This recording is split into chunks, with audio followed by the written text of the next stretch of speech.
I have a favorite book. And this is not something I say lightly. In fact, I've spent most of my life when people ask, what's your favorite book? Responding with, well, I really, really like a lot of things. I really like Harry Potter. I've always really loved Peter Pan by J.M. Barrie. But I've never definitively been like, this is my favorite book. Well, guess what? This is my favorite book. This is The Night Circus by Erin Morgenstern, which, by the way, is a great name, Morgenstern. And it's my favorite book. From start to finish, I was hooked. This book is 500 pages. I would have read it a lot faster had I not had a lot of other things going on in my life.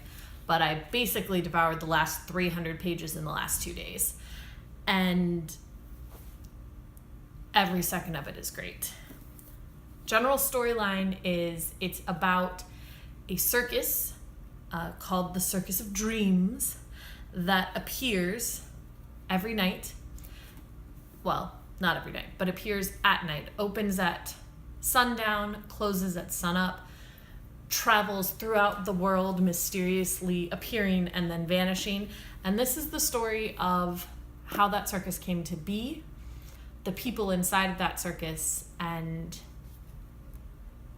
where the circus is going. And it's told beautifully. There's a mixture of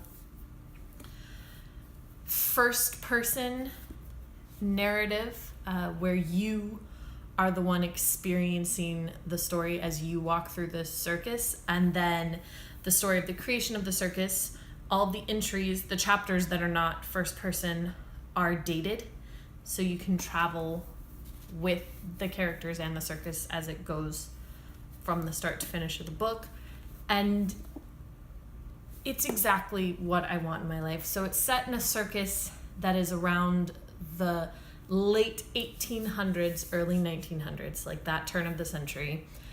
And so it's exactly the kind of atmospheric circus that I love, that has always spoken to my soul.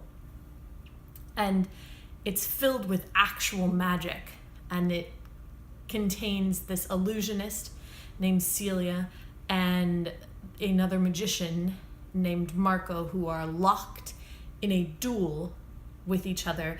And their duel is not necessarily a fight, but more a showcase, and they are building tents and parts of the circus. And so the circus has things you'd expect from a circus. It has lion tamers, it has acrobats, it has a contortionist, it has animals, and then it has things that you wouldn't expect from a circus. It has a tent that is an ice garden. It has a tent with living origami and paper sculptures. It has a wishing tree where you light candles and your wishes may actually come true.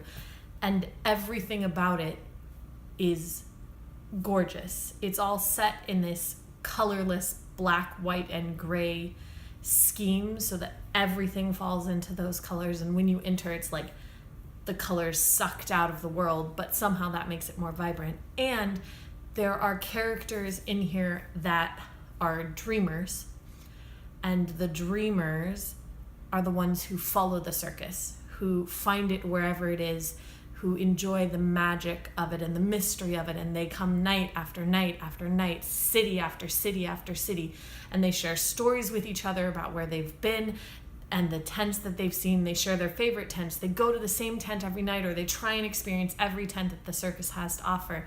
They write letters back and forth with each other. They try to connect with the performers in the circus. And that sort of fandom and fanaticism also spoke to me. I will admit wholeheartedly that a lot of the reason that the Night Circus spoke to me so strongly is because of Penumbra, which, if you will recall, is an interactive theater show that I went to religiously for quite a while. And this has a similar feel, an atmosphere that you can lose yourself in, a magic that you can't really explain to people who haven't been there. And that's what you get in the Night Circus.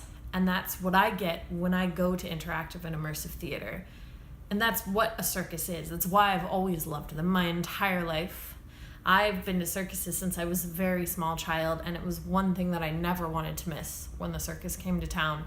And it's the performance, and it's the little bits of magic, and more than that, it's the animals, it's the atmosphere, and it's this feeling of family that even if you're on the outside, you can still sense that the performers spend their lives together and they know each other and they've built something incredible, this magic that they live and that they're willing to let you get a glimpse of.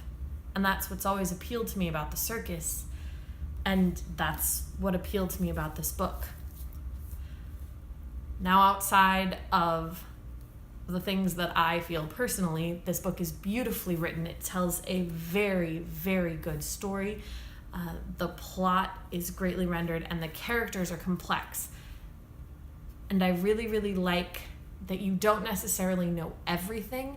You know enough to make you wonder. And it wraps up a beautiful story that at times I didn't know where it was going. And even when I did, that was part of the magic of it. Like many of the characters in here who can see the future, I knew where the story was heading, but that didn't make it less exciting to know how they would get there.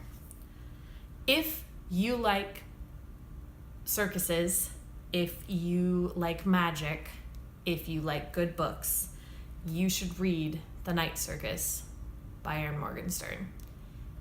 In fact, everyone should read this book. If you know me and you watch this channel, you should read this book, because I think it will be one of the things that I talk about nonstop forever. And therefore, if we're going to be friends, you should read this book. If you have read this book and you have thoughts on it, please let me know in the comments. I would be interested in hearing what you think, what your experience was. And I would also like to know if you've written to Bailey, because I haven't yet, but I'm absolutely going to. And I'll see you tomorrow.